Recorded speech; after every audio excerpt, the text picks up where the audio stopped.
Stock market. From the Hill Country in Texas, this is OneRadioNetwork.com. Talk to Patrick now, 888-663-6386, or email patrick@OneRadioNetwork.com. Patrick Timpone, OneRadioNetwork.com. Just like the lady says, it's an honor to have Jim Willie here. We've been wanting to get Mr. Willie on for a long time. He has got a PhD in statistics. He can, for some reason, he remembers all this stuff. Carnegie Mellon, 1980. The Hat Trick Letter is his monthly newsletter. You can subscribe to that for a few bucks a year. It's really worth the read. He's got 2 different reports every month on the Hat Trick Letter. Check it out at thegoldenjackass.com with Jim Willie. 888-663-6386. Email patrick@oneradionetwork.com. Mr. Willie, the central banks continue to print. Mario Draghi just announced, 1.1 trillion or something over the next 16 months. And they've got this idea that as long as they can try to keep inflation at 2%, right, then they think that everything's fine. Is this all...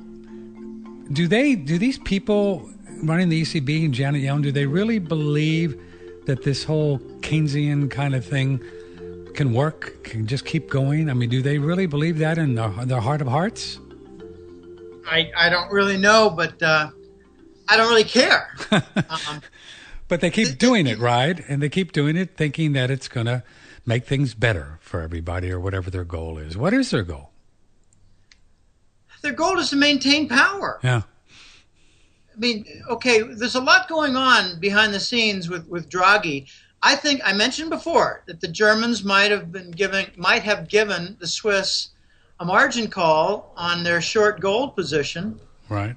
And it might have been a margin call on their long dollar position. I don't know. It could just be that the Germans realized, you guys have leased too much. You've extended too far. This 120 peg has too many dangerous ramifications. We're going to pull the rug out before it gets any more dangerous. Now, I'd like to point out that there are 4 major, what I call indictment charges with Russia. I'm sorry, with Germany. I'm sorry. Okay. I'm writing notes here. I just wrote Russia, and I said Russia, and I didn't mean to. 4 indictment charges with Russia.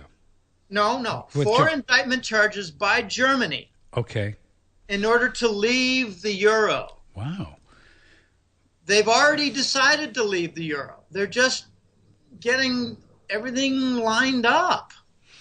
Okay, so pulling the plug on the euro Swiss franc peg had gold implications. So if the Swiss action resulted in lighting a fuse globally on the gold market, can we give some credit to the Bundesbank?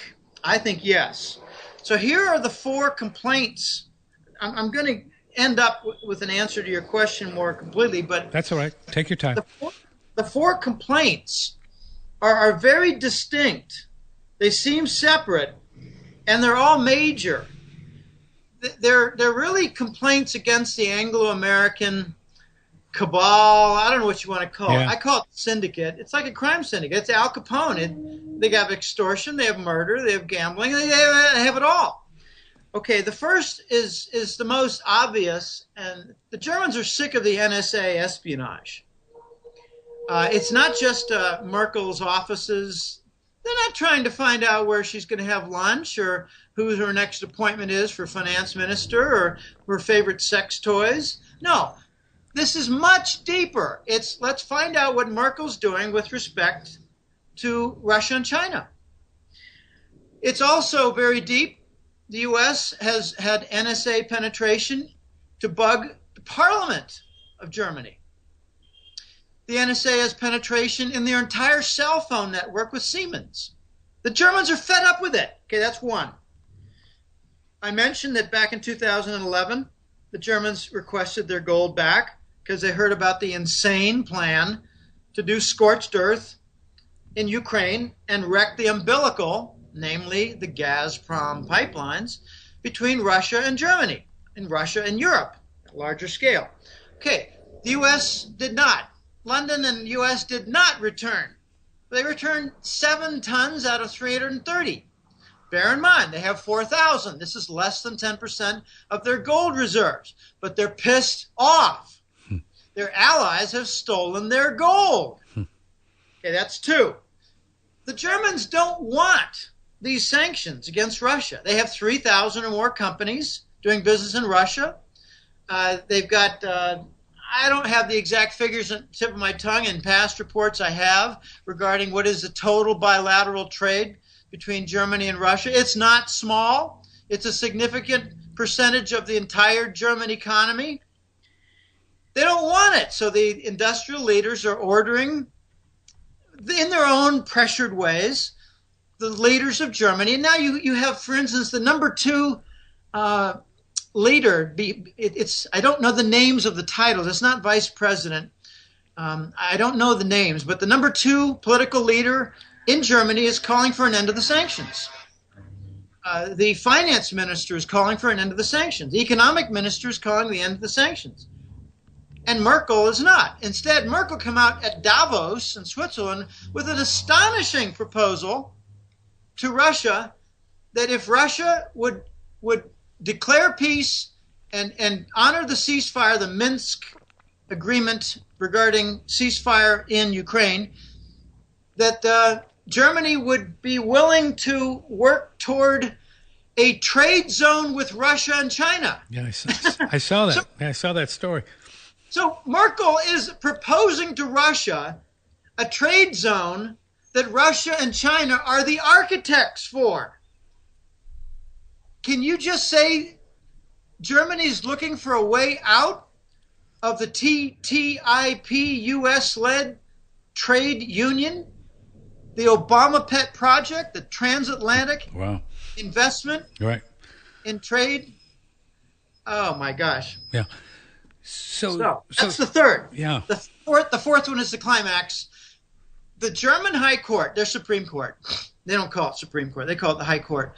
The German High Court made a decision a year ago that the LTFO, long-term finance operation, PAPS, that Draghi did, was illegal. Right. Had no basis in legality or constitution or treaty or anything. He just did it. Why? Well, because he's the Euro Central Bank czar. He's the king. He's the dictator, monetary high priest, dictator. So what was the LTFO? It was basically a super senior bond that had higher seniority and priority over member nation sovereign bonds by decree. In other words, if there's a default, these bonds survive before, say, the Italian government sovereign bonds. These are illegal.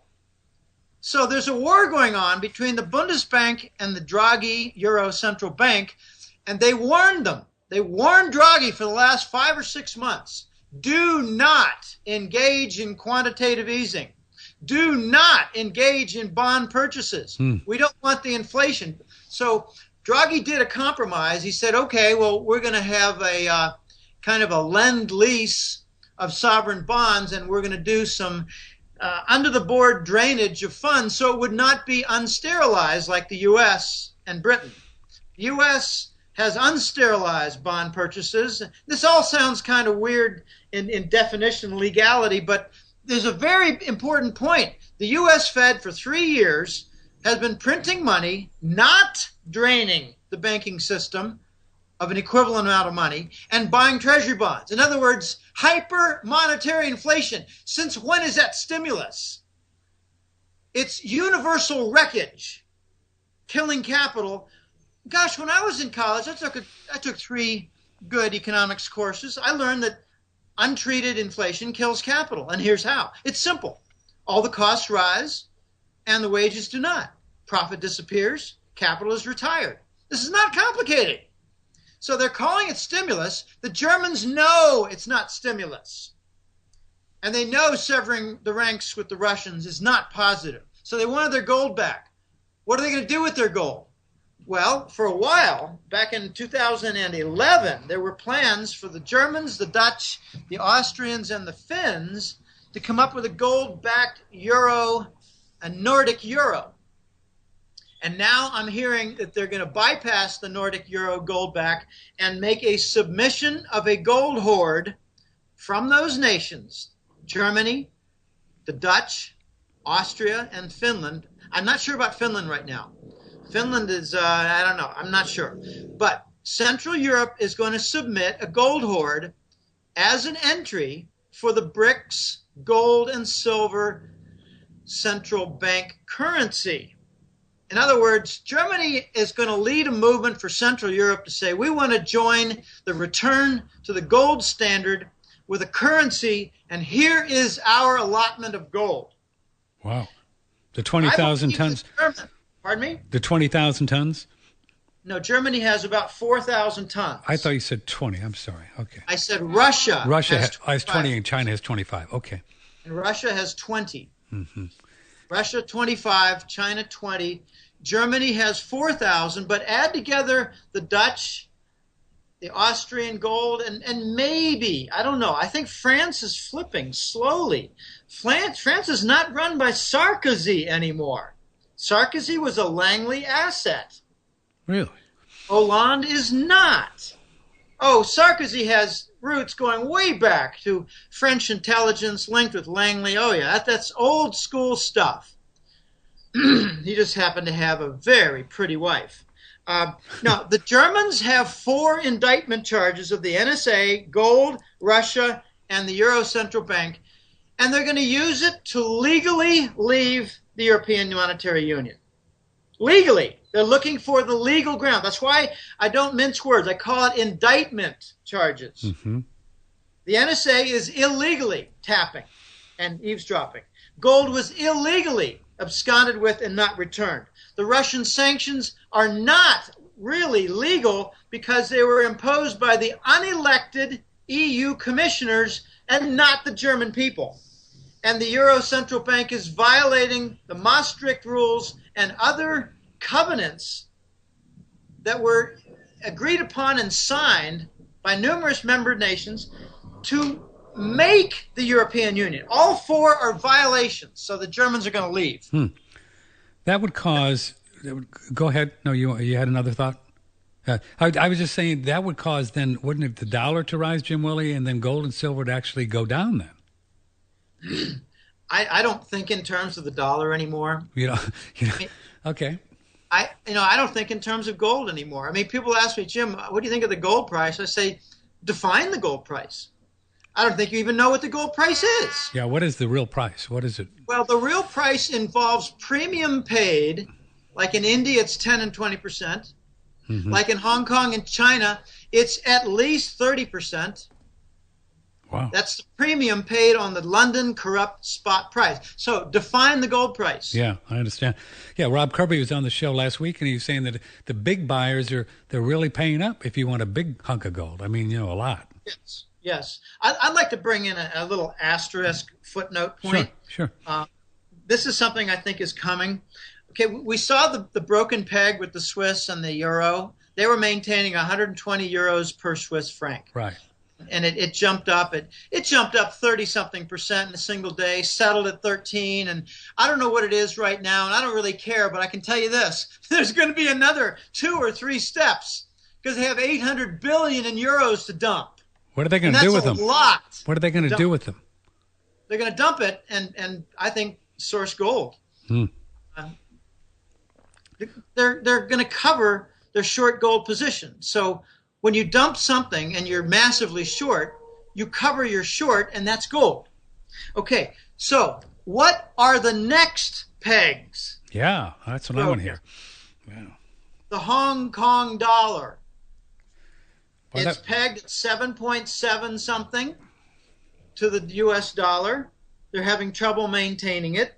I asked the question, well, why would they want to maintain it? And they said, well, they're attracting a lot of mainland China money to come into Hong Kong, and they like the inflows. So if it's suddenly a lot cheaper, if the Hong Kong dollar is a lot more expensive, it means that less mainland money is going to come in to the Hong Kong-based banking system, which is, I think, the largest in all of Asia, and it's going to have a rival in Shanghai. So what's the other pegged? Well, it's not a tight peg. It's a loose trend ribbon peg, and that's the RMB, the Chinese currency. I remember I was on vacation. This is kind of funny, but I was doing my regular summer camping, biking, beach vacation in the Outer Banks of North Carolina. I like to go down from Boston every summer for at least 1 or 2 weeks. And it was hard to get away from a job 2 weeks. So I'd do one in June and one in August, or just 1 week in August. And I remember like it was yesterday. I stuck my head into this little 7-Eleven, bought some yogurt and a banana, which is my daily breakfast for 40 years. That's how I stay good and healthy. I'm not an overweight, typical hog type. Anyway, but I was coming out and I read the Wall Street Journal. I picked up the Wall Street Journal. I did it every 2 or 3 days. And there it was. Oh my gosh. The Chinese announced they were going to get rid of their tight peg and they were going to let the yuan rise. But they were going to do it on a controlled basis and no more than something like a 5% increase per year. Okay, a managed rise after a broken peg. I'm told that when the dollar experiences its major heart attack after rising, and then dying, that we're going to see a roughly 30% increase in the value of the Chinese currency RMB and a roughly 30% increase suddenly in the Hong Kong dollar. And it begs a lot of questions, Patrick. Well, what's going to kill the dollar? It's rising, but okay, people call it strong. I call it rising like a rocket that just died. Okay, I mean, a human male, after he dies, experiences an erection of his penis. I didn't know that. I didn't know that. Is that because he's strong and aroused? No, it's because he's dead. And the mechanisms to prevent the flow have gone away. So now the mechanisms to prevent the flow of money into the dollar have been broken away with the petrodollar death. So what's going to be the trigger agent? Well, the Swiss brought about, lit the fuse on the global gold market. Everybody knows soon, will know soon, the Swiss are covering their gold position. So everybody else, I think, is going to want to do the same. Well, what else is there out there? How about $9 trillion in cheap U.S. dollar loans, the majority in emerging market nations? All of it has gone up on the loan balances by the amount of the dollar. Do you think the Polish and the Czechs and the Hungarians are happy that the dollar has gone up and the Swiss franc has gone up and their mortgage balances have risen 30%? Are they happy? That's right. They have a lot of their mortgages in Swiss denomination, right?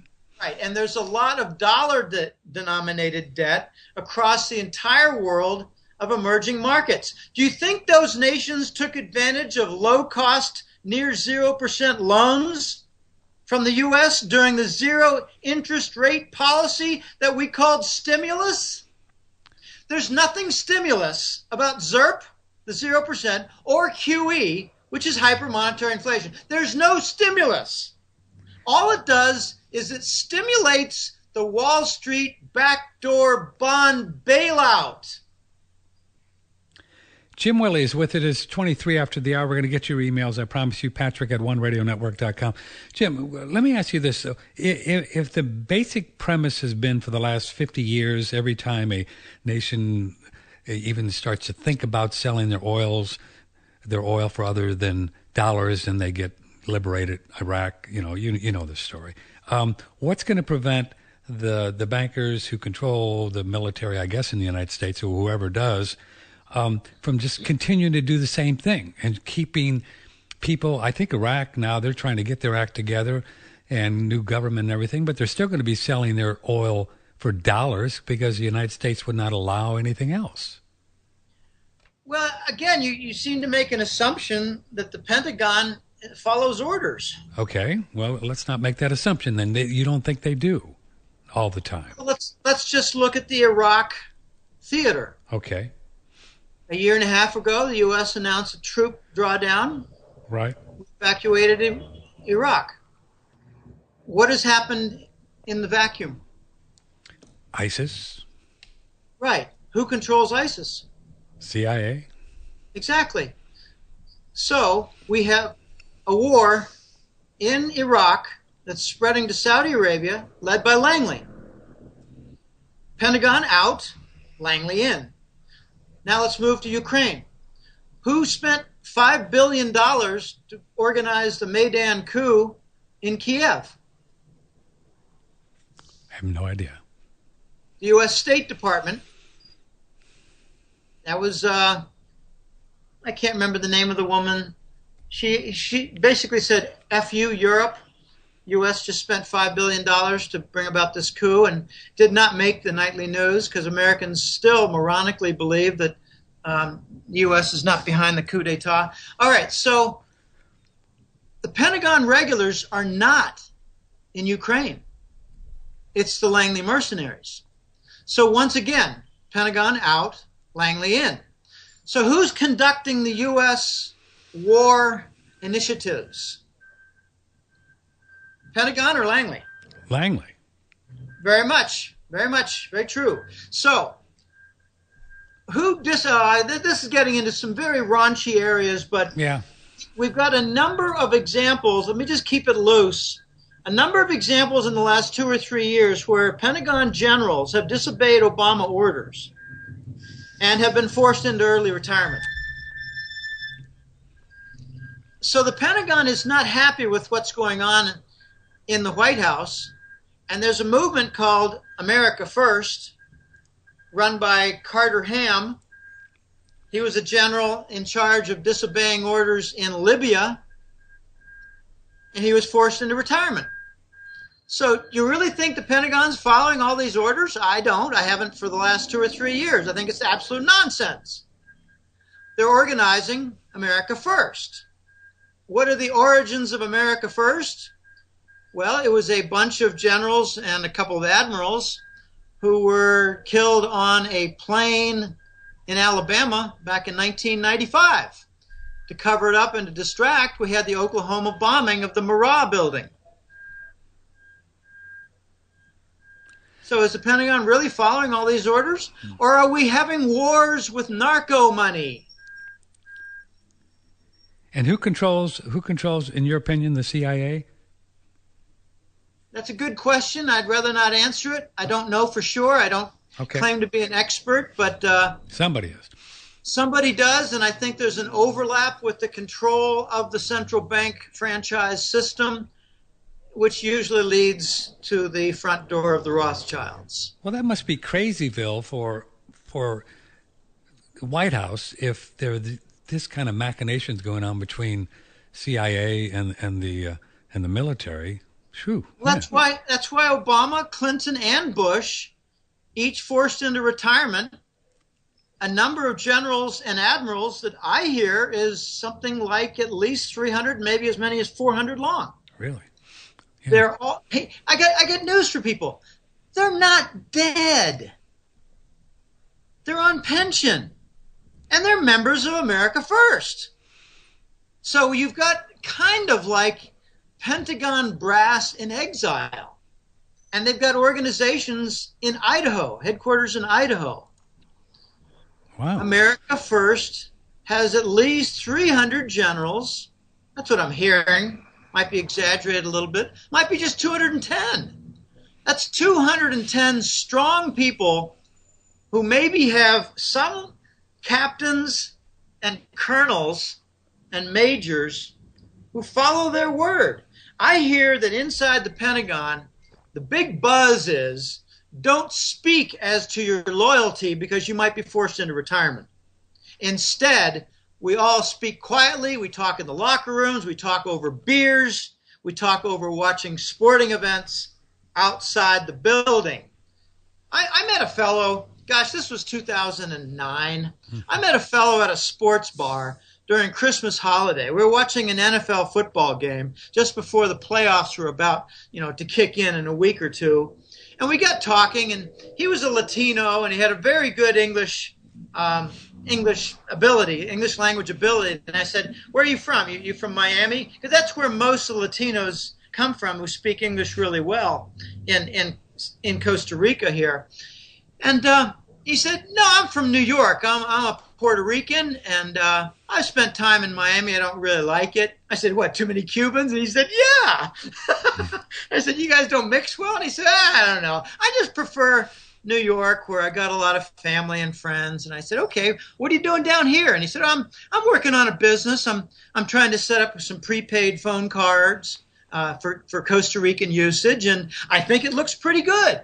And I said, what'd you do before that? You were in a high-tech company and working for a major phone company? He said, no, I was U.S. military, communications kind of stuff. I said, where were you stationed, Europe or U.S.? And he said, I was stationed actually in the Pentagon. And I said, oh, now that's the first time I've ever met a retired military guy who served inside the Pentagon. I said, I got to ask you, where were you in 2001? He said, I was in the Pentagon. I said, oh my gosh. So, what can you tell me? He said, oh, it was a missile. It wasn't a plane. Only idiots think that. But, and I know there are a lot of idiots in the United States who buy that. And I said, yeah, a lot of people who fly the flag and refuse to take a look at evidence and prefer their misconceptions and assumptions and, belief systems and all kinds of nonsense. He said, yeah, that's for sure. And so, what did you see inside? And he said, well, if it were a plane that hit and exploded, it would be kind of like a cylinder pushing out, but instead it was like a sphere pushing out. And I said, describe what you mean. He said, well, it was a big impact center that was a sphere. You look inside and you have several floors that are missing, several walls that are missing, and the what you see is a big ball. You didn't see a cylinder. You saw a big ball. Everything was pushed out. And that indicated from all the people that I talked to inside the Pentagon that it was probably 100 pounds of CMEX. And I said, really? So a big explosive device, not even a missile. He said, well, it might have been a missile that delivered it, but I don't really know. He said, it seems like it might have been some kind of a small grade missile in combination with a detonated 100 pounds of CMEX inside, because he said, look, I saw pieces of lamps, pieces of ceramic floor, pieces of bookcases, pieces of desks. I said, any bones? He said, no, it decomposes pretty fast, but the bones, no, I didn't see any bones. I said, what did you see with those fragments? He said, they're all pushed out. Where there was mass on the outer edge of this big ball, you saw fragments. And there's nothing in the center. It's just a huge ball. I said, what was the diameter? And he said, well, it was a radius of about 50 meters. So the diameter about 100 meters. He said, it was big. And the talk inside among everybody was, this wasn't no plane. In fact, it looks like it was a boom boom, because everything was pushed out in a big sphere. Okay, that's my, personal testimony shared regarding 9/11, regarding the Pentagon. But okay. Some other day I'll share with you the air traffic controllers. All right. Who are subscribers to the Hat Trick Letter and who had to sign the Langley Oath of Loyalty, or else lose citizenship, lose pension, lose health benefits, lose passport, and go on the no-fly list, and maybe face treason charges. 32 after the hour with Jim Willie, the Hat Trick Letter, the Golden Jackass. This is from British Columbia, Canada, Demon Island, from Dennis. As a Canadian for the past 10 years, I've always felt that there's been an effort to mirror the Canadian economy to the U.S., but lately the relative value of our dollars have been going in the opposite direction. Do you see this Canadian-U.S. dollar trend continuing? Probably, because it's really the U.S. dollar versus the world. All the derivatives, again, if you think the Canadian dollar is going down because of supply and demand dynamics from trade or even bond purchases, you're a validated moron. All the financial markets are held together with the derivatives. These financial bizarre contracts managed by London and New York and formerly Deutsche Bank. But remember, Deutsche Bank got wrecked. It got wrecked, and that I think, is a signal that Europe is not going to follow the derivative game by London and New York. So the dollar is going up because all the currencies are being devalued. And just look at it as the entire world currency system is going down in value with all the currencies versus the dollar. They're all going down. Now, to be sure, there's a component in the Canadian economy with their oil industry.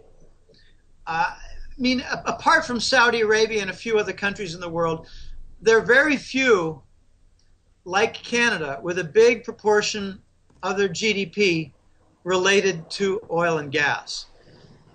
You've got tremendous number of oil and gas rigs being dismantled and turned off. Something like 65% in a 5-week period going to the end of the year. Now, that is a factor. And it might be a principal factor, but it is not the only factor. I stick with my comment, my belief, my thesis. The currencies are reacting to derivatives. Now, I'm not saying that they don't react at all to the fundamental dynamics. The fundamentals can push the financial instrument dynamic further. So I think we're having a breakdown in the dollar, US dollar, Canadian dollar, Forex derivatives. And that breakdown might actually be somewhat connected to the crude oil price, which is also suffering a breakdown. So brings you to the question, how much did the Canadian dollar have linkage to the crude oil price? And I say none. I think the Canadians sold out to the Americans in Wall Street 30 years ago. And back in the 90s, they forfeited their gold for that alliance. And now what you're seeing is the Canadians suffering because the US dollar is going up.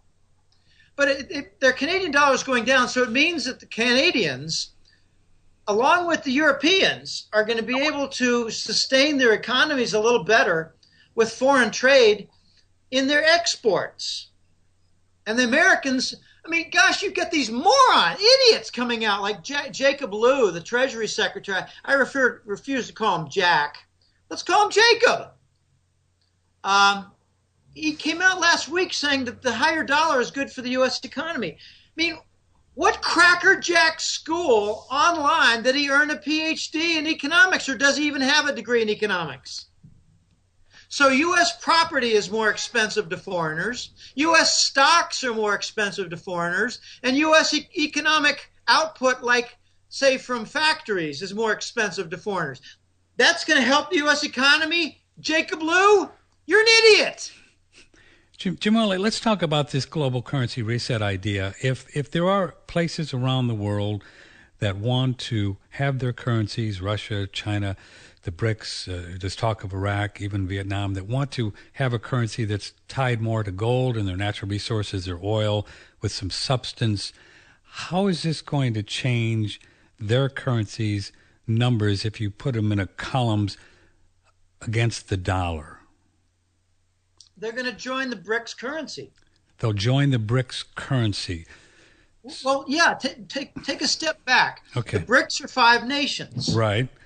Are people aware that there are 140 nations that have signed the BRICS alliance? That's right. So we have the basic guys are the Brazil, Russia, India, China, what's the S? South Africa. And then I think you have Indonesia in there as well.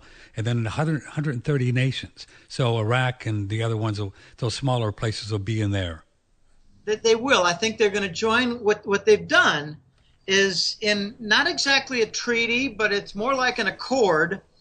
These nations are saying, we will follow the BRICS lead in opposing the dollar. Okay. Because we see what happens to nations when they go it alone. They get attacked. Sure. Get infiltrated. They get raped and pillaged. So I'm hearing, well, this is true a year ago. Indonesia and Iran were 2 additional eyes, and they wanted to join the BRICS. But the BRICS have a firm agreement among themselves that even if another nation is brought in, at least 50% of voting control will go to and remain with those 5 originating nations. So that's kind of like the IMF voting rule that they adopted. And that's interesting. So if BRICS took on 2 more I, the joke was it wouldn't be BRICS anymore, it'd be BRICS. Okay, but that's all fun and games. Sure. There are 140 nations right. that have signed on to the BRICS. Think of it as a movement to oppose the dollar. And if you don't want to look at it from a confrontational point of view, right. just say 140 nations are going to follow the BRICS lead in bringing back the gold standard. And since the United States controls the financial side with the Forex and the sovereign bonds and the central bank franchise system in the West, sure, they're blocking the gold standard's arrival through the Forex and currency window or door. So the East with the BRICS are going to make sure that the gold standard arrives through the trade door. Through the trade door. They're going to remember the yuan swap facilities, right. bilateral trade with China in RMB outside the dollar. Now Russia, their energy trade outside the dollar. Right. Now Iran last week announced they're going to have their entire energy trade outside the dollar. That's a very bold step for a nation that's already in sanctions. What they've got was assurance by Russia and China that no one's going to mess with them any further. So that's why you have Netanyahu coming over here to this country saying we got to get these guys. Oh, I don't know. I don't pay any attention.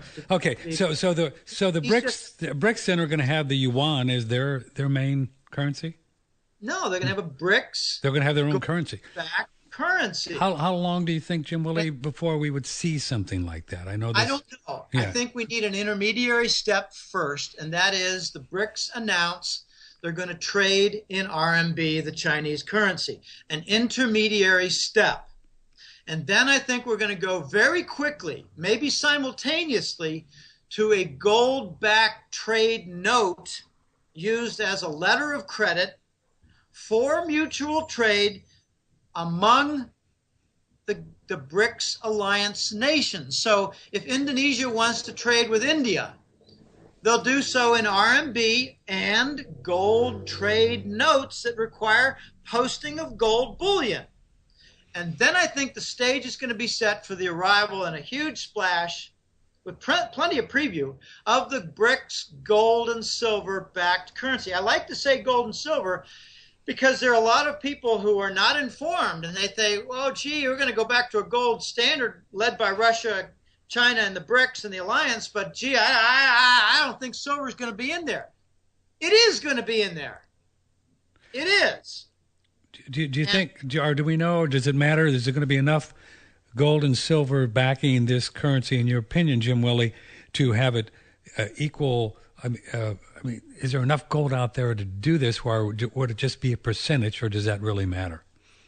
Well, this brings up a great point. I'm glad you asked, because a question that often comes up and a propaganda point, a plank that right. often comes up is, well, you can't go back to the gold standard because there's not enough gold to cover all the currency. But there's $20 trillion at least, right? $20 trillion. That's a nonsense straw man argument for the simple reason that all you have to do is respond to the 5- and 6-fold increase in the money supply with a 5- and 6-fold increase in the gold price. Okay, right. Okay, right. So I'm with you there. That's how we get to 10,000. All right. Okay. I mean, to say that they don't have enough gold to cover avoids the point that they don't want you to focus on. They could just raise the price of gold. The Fed has increased its balance sheet 400%. Usually, if you take a look at the last 30 years of the balance sheet of the Fed and central banks versus the gold price, very tight correlation. And we're going to go right back to that tight correlation. Wow. 17 before that. That'd be a great day for gold bugs of the world, wouldn't it? Could you please ask Jim? This is from Dee. She's in Cyprus. She's had her own issues in the banks there, I guess, to touch on Dollar Inc. and countries around the world, nations' debt in dollars or is it dollars, euros, etc., equivalent of gold? And how will any transaction away from the USD potentially play out? Re China and environment, including Russia, they both still plan to start a nuclear power plants per year. How conscious is this? I'm not sure. Honestly, I heard the question. I'm not sure what she asked. And neither am I. Okay, please ask Jim to touch on. But we try to rephrase the question, okay, and then let's I try see. to answer it. Please, rephrase the question. I didn't understand it either. A jumbled question there. How okay. are emerging market nations? She'll write back. That's okay. This is from D in California. I thought the opium pushed into a flooding of China is what led to their being conquered, not just meditating, but in a doped up stupor. Wasn't Russia conquered by Bolshevism? Isn't U.S. suffering lack of production since industrialism went to Asia? Well, the Opium Wars in, I think it was around 1910, might have led to the communist revolution. But why did the Chinese leader, I mean, take a look at the United States. Does the White House do anything without full approval of the Rockefellers? Without full approval of the Rothschild bankers? I don't know, but I would guess if I was on a game show, no. No. So why did the communist leaders continue in the sleep mode for, what was it? I'm not even exactly sure. I think it was 1940 or so, wasn't it? So for 60 years, why did they remain in sleep mode? Why did their wealthy, ancient Chinese families permit it to happen? I think they're meditating. You might say, the questioner might say that I've got a contradiction there, and I say the government does things only with permission by the elite. I don't think the U.S. is an exception to that. I think we have a lot of elite running things. I'm really curious, for instance, right now, why the Rockefellers are honoring the Russian sanctions and didn't follow through with the Arctic project with Rosneft in Russia. And now an Indian firm is taking that. Maybe the Rockefellers with Exxon will come back to that. I don't know. But I'd like to mention, the previous question centered on Cyprus, and I'd like to just say something about Cyprus. It doesn't really address her question with an answer. Right, but she lives there, so she'll be interested. Yeah. Maybe. What was Cyprus all about? We heard that it was a Cyprus government fiscal failure and debt default. Really? How come Italy didn't do the same thing? How come Portugal didn't do the same thing? How about Greece? How come they didn't do the same thing? All right, well, let's back up. What banks are in Cyprus? Well, to be sure, Barclays and some Western banks. But what other banks are very strong there? Gazprom Bank and VTB. I think I got the name right. It's 3 letters, starts with a V. It's a Russian bank. So, and I think there's Sverbank, S-V-E-R Bank. Right. It's a big Russian banking center. What were the Russians doing in Cyprus? The Russians for 20 years have used Cyprus banking system as their window to the West, doing all their transactions through Cyprus windows into Russia and their central bank in Moscow. So why did the West want to shut down the Cyprus banks and talk about this distraction nonsense about bail-in? To shut down the Russian banking system operating with the West. So they shut down the Cyprus open window to the West for the Russian banks. What else was Russia doing in Cyprus? They were converting treasury bonds to gold. So, what was the motive for the West to shut down and declare a default in Cyprus? Was it really the bail-ins, or was that the distraction to put on your headline news so the misled sheep would continue to be misled? As soon as I heard that there were a number of Russian banks in there, I asked, were any converting treasuries to gold? And I heard yes in a big way. And then the voice said that the Central Bank of Russia and their entire bank clearing system operates through the Cyprus banking window. And then I thought, oh gosh, this Balin stuff is a bunch of BS. And he said, yes, it was to interfere with Russian banking with the West. 11 minutes before the hour with Jim Willie. It is 26 January 2015. Couple emails want to know who the voice is. I'm sure you're not going to tell them. Here's an email. Switzerland has, in essence, joined the BRICS since they are trading hub for the yuan. Is that correct? You could look at it that way. I look at it as two parallel planes. One is the BRICS alliance, another is the yuan swap facility nations. They're two planes and they are parallel. So when you get the big platform built for the BRICS gold and silver backed currency, you're going to also get maybe the yuan being synonymous and equivalent with gold-backed letters of credit. That's how I think the two are going to be linked. The BRICS nations, the BRICS alliance nations, are going to use the gold-backed letter of credit as gold trade notes. I'm sorry, the gold trade notes as letters of credit. Got it backwards. And they're going to create that second parallel plane and fill it in. And the mass between the two parallel planes will be the gold standard platform. That's how I look at it. I've got to tell you, Patrick, I'm running out of time. Are you? As for the voice, let me just comment on the voice. Okay. The voice is a man. The voice is smart. The voice is connected. The voice is working on important projects. The voice has been wrong only once and been right about maybe 130 times. He's got a tremendous track record. I don't want to point out his error. I want to point out his correct forecasts, perspectives, and viewpoints. He tipped me off about the sovereign debt in Europe. Tipped me off in late 2009.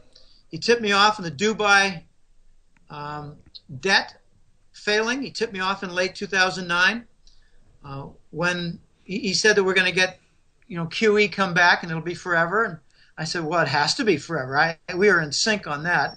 You can't bring in a big crutch like that and then remove it. Everything falls when you remove the crutch or a series of crutches. He's been correct on just about everything. He said, watch the Iran sanctions. He said this 2 or 3 years ago. Watch the sanctions and how they do a workaround. It'll become a prototype.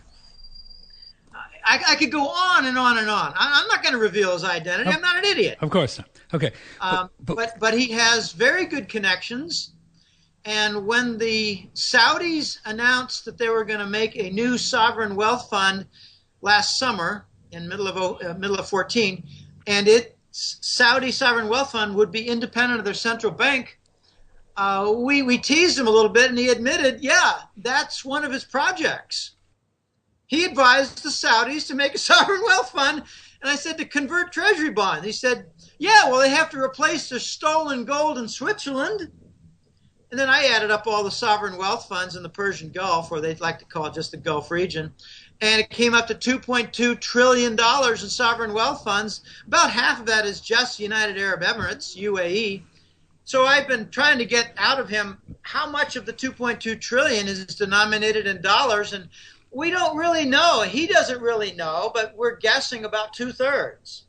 So we got about $1.4 trillion, $1,400 billion in dollar-denominated, say, treasuries and not mortgage bonds. They don't believe in them. Treasuries and, say, S&P stocks and Euro bonds and UK gilts and Japanese government bonds and maybe Wall Street, a significant portion of Wall Street corporate stock and maybe corporate bonds too. So I think $1.3 trillion of Gulf Emirate funds are going to start chasing gold.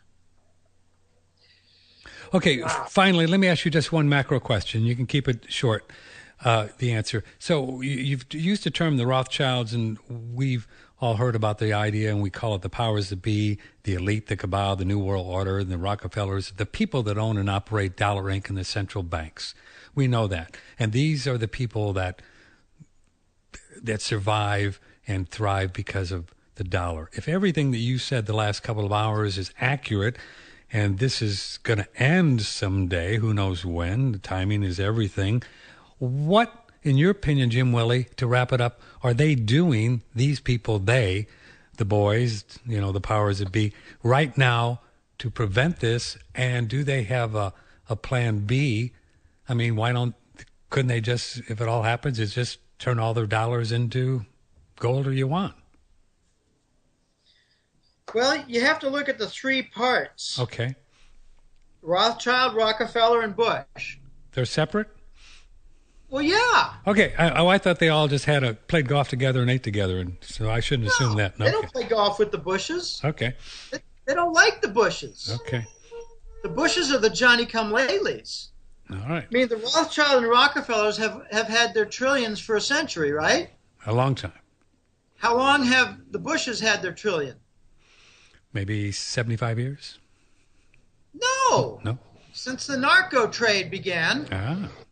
That's what Vietnam was about, not all about, but they captured the Cambodian Triangle. That's what the Yugoslav wars were about when the U.S. finally entered in the 1990s to capture, instead of the Chechens, the Chechen-Russian connection. Instead, the U.S. got in there and they captured the Eastern European heroin. And that's what the Afghan war is about, heroin. So when did the income really pick up for the Bush family and their heroin? After Yugoslavia and sometime leading into Afghanistan. We're talking 10, 15 years. Okay. So the Rothschilds have been around for 250 years.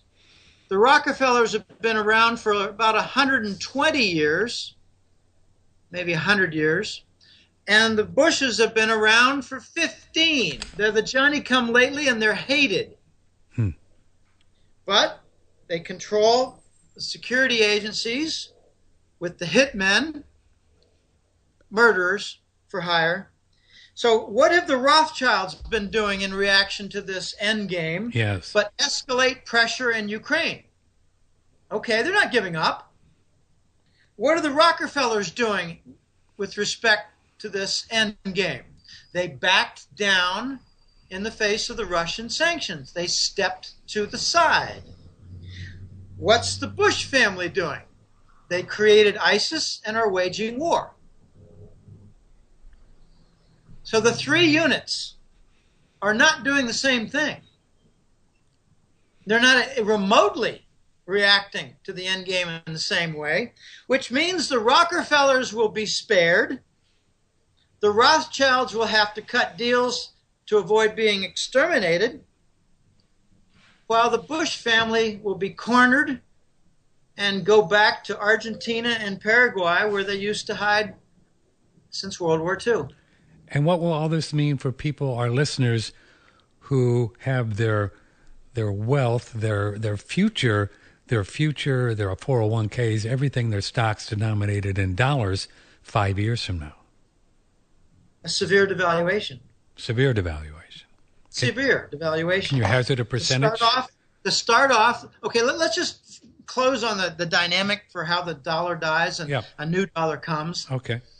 Now, this took a while to piece together, Patrick. This does not, roll off the brainstem. No, I understand. A half ago. I'm enjoying it. No, I understand. You've thought about this stuff.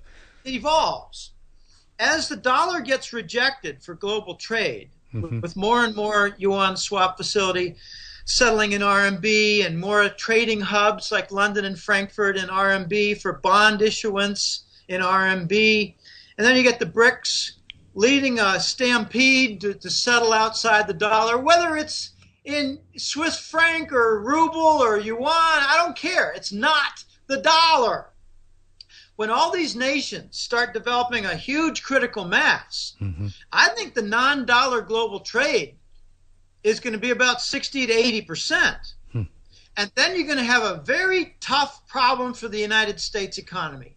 How do we import foreign-made goods, foreign-supplied goods, if they don't want the Treasury bond and dollar? We talk about the U.S. dominance in finance. Fine. So the gold standard won't come through the Forex door. That does not stop global trade from continuing outside the dollar in a major global boycott and rejection of the dollar. So when the U.S. realizes, the Koreans don't want the treasuries anymore because they've got enough of them and they're trying to get rid of them, the U.S. has to launch a new dollar. I don't care what the name is going to be. I call it the Scheisse dollar, which is, not exactly a strict translation, but it's German for shit. When the Scheisse dollar comes out with the United States, and I've heard that it's already filled up a couple of warehouses with the new, they're calling it the Treasury note. Mm-hmm. Not the Federal Reserve note. I've heard that too. Treasury note. Treasury Reserve note.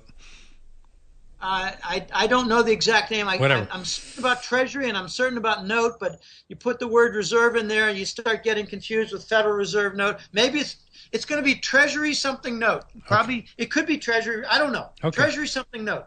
All right. When they come out with that, it's going to be an immediate 30% devaluation. Oh, great. 30%. 30% devaluation.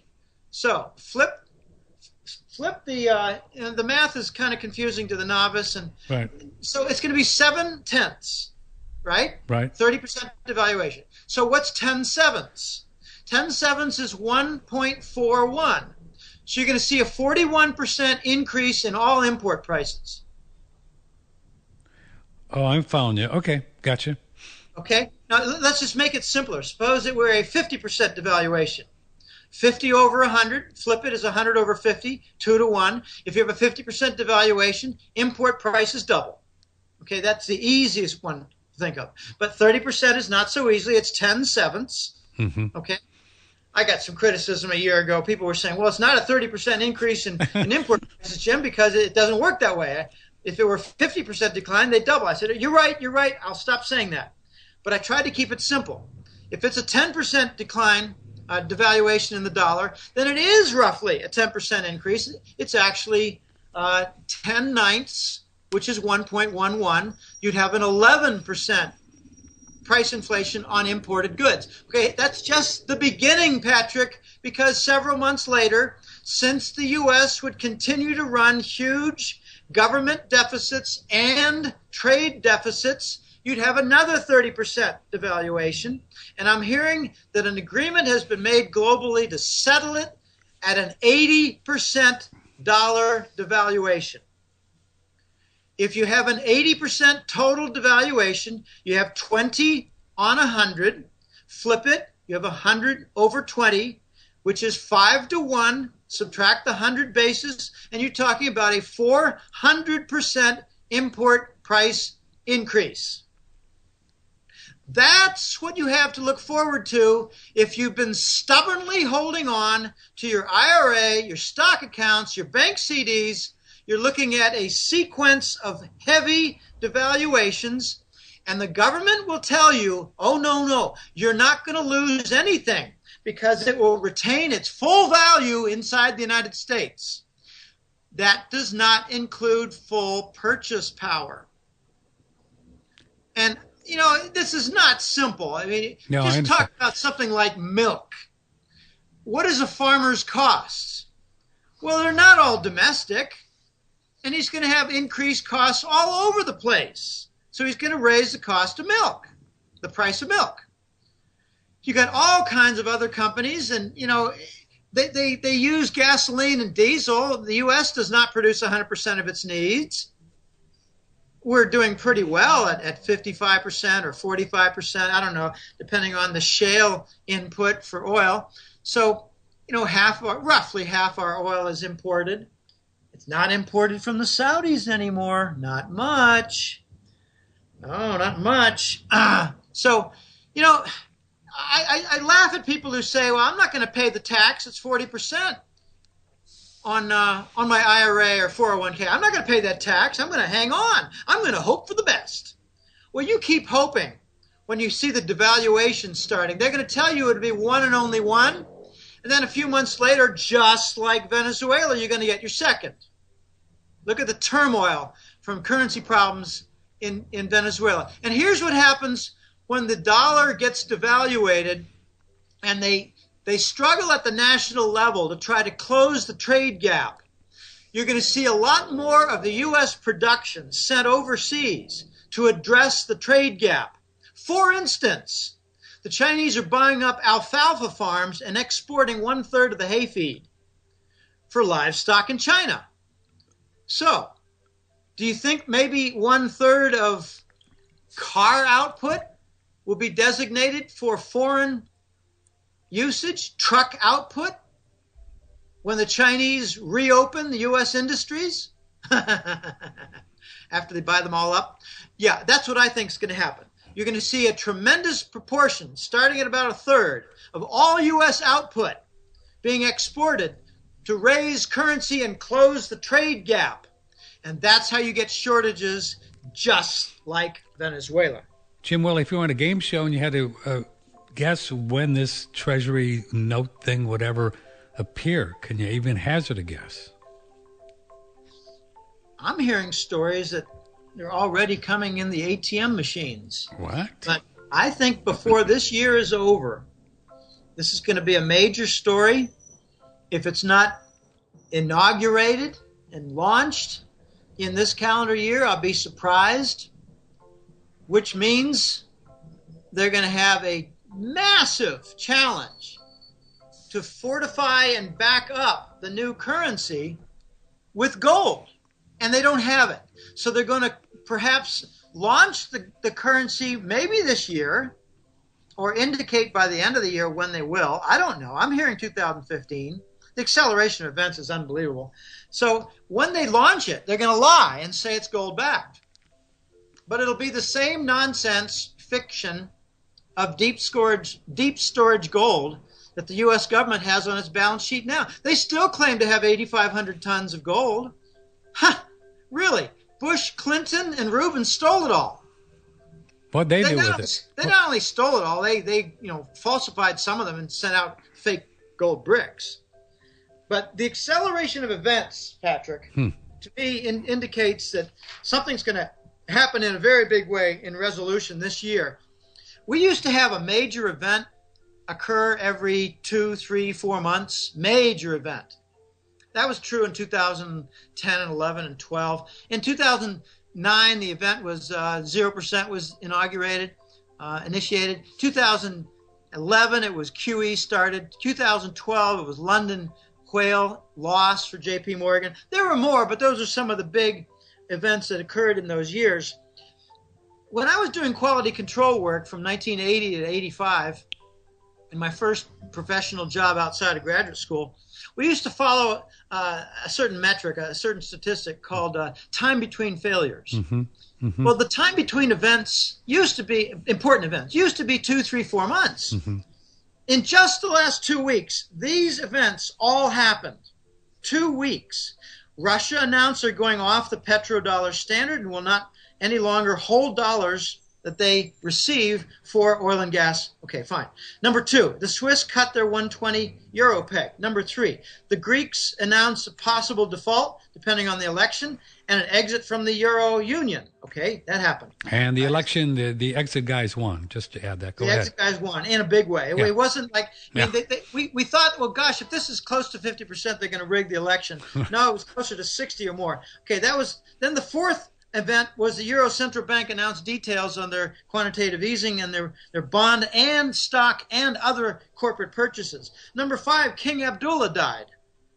And number 6, amazingly at Davos, Merkel, the German chancellor, proposed a trade union with Russia, which implicitly rejects the U.S. TTIP. These are just in the last 2 weeks. So I ask, what big event will happen this week? Yeah. Do we really need to wait 2, 3, 4 months, or will it happen this week? I think we're going to get something happen this week. I don't know what it's going to be. It's going to be big. It's going to be nasty, it's going to be powerful and ugly. Well, you're in a catbird seat to keep your eye on it. So finally, the music's playing just in a few seconds. Is it fair to say that the best way our listeners can protect from all of this, if you're accurate, is real money, gold and silver? Yeah, get rid of your stock account. Get rid of your IRA pension account in dollars. Get rid of your bank CDs. Pay early taxes. Pay early withdrawal fees. Pay it all. Because silver is going to go up tenfold. Wow. All it needs to do is go up double, and you made back your tax. I tried this advice to my sister in 2009. She said I was a kook. We're going to see $100 silver just for starters. When we get the revaluation, the global currency reset, I think we're going to see a sudden move to $50 silver. People ask me often, what's the allocation? What's best, gold and silver? I say, well, central banks own a lot of gold, and industry does not use a lot of gold. So I like silver, which industry does use. I like silver because central banks don't own any. So I say 80 to 90% silver, 10 to 20% gold. And some people say, well, I have an opportunity to buy some farmland. And I say, well, fine, then put a third. If you got a lot of money, put a third of it in farmland. But you must hold gold and silver, and predominantly silver. When I cornered The Voice several months ago, I said, okay, you're expecting the end game in the next few months. He said this last summer. Next few months, we're going to start seeing the end game. You'll know it when it happens. I asked him, what's the best allocation that you suggest for your clients? And he said 90% silver, 10% gold. Wow. If you can get the silver. And finally, this GCR global currency reset, is this going to be an ongoing gradual thing? Is the Swiss being part of it, or it's going to be an overnight, you wake up and things pop? I don't really know. Yeah. I think we're going to see some significant things happen overnight. But one big thing I'm looking for and hoping for is we wake up one morning and gold is 2,800 and silver is 48. That'd be nice. We just wake up one morning and it's a quantum jump. That's why I don't pay a lot of attention to the charts. But there is something I noticed in the gold chart and silver. If you look at the gold price in euros, the gold price in yen, you got a very big rally going on. So they're buying. They perceive it in their own national currency. They're buying. So the U.S. will be the last, as usual. I still hear idiots in the United States tell me, but gee, isn't gold risky? And I said, isn't your stupid bank account risky? Wake up! But gee, I don't know, wouldn't I get in trouble with the U.S. government for buying gold? And I say, well, then don't buy it inside the United States. Well, you can still buy gold. It's legal. Everybody, there's no secrets anyway. Just buy it and whatever. No, you've got to submit all kinds of forms and ID. It's harder to buy gold now than it is to buy a gun. And it's pretty hard to buy a gun. And you're right, if you can find any gold and silver. And that's testimony that the price is not what's posted. The price posted is not a result of equilibrium between supply and demand. The price is a result of what is happening with the derivatives, the Forex derivatives linking the major currencies to gold and silver. They don't deliver gold and silver at the COMEX on futures contracts. They force a cash settlement. They're fraudulent contracts. If you oppose them and do a lawsuit against them, you're not invited anymore through their doors. So we got corruption in the COMEX. I'm looking forward in a huge way to COMEX shutting down. All right, Jim Willie, we got to go. You got to go. Thanks for spending a couple of hours with us. It's been a fascinating ride with you. goldenjackass.com. Then you can subscribe to his hat trick letter. Comes out month, 2 reports every month, a few bucks, and it's well worth the read. Jim Willie, thanks for your work. I appreciate your time. Thanks for having me on. It was fun. Been a pleasure. Thank you, sir. Bye-bye. Jim Willie. Wow. Okay. Wow, he's a handful, huh? Well, there you have it. That's his ideas of what's going on in the world of money. We'll get Andrews on Wednesday. Stephen Buhner's on herbs tomorrow. Indigo Girls, no, that's a group, the Indigo Girls. Indigo Children tomorrow. Dr. Richard Massey and Meridian Grace on Thursday. Well, that's a lot to digest there. We may need some more digestive enzymes to digest all that. 2 hours and 15 minutes with Jim Willie. Really, his newsletter is pretty trippy, worth it. 13 minutes after the hour. We will see you tomorrow. We're got a good show for you. Broadcasting from the beautiful Hill Country in Texas, this is OneRadioNetwork.com.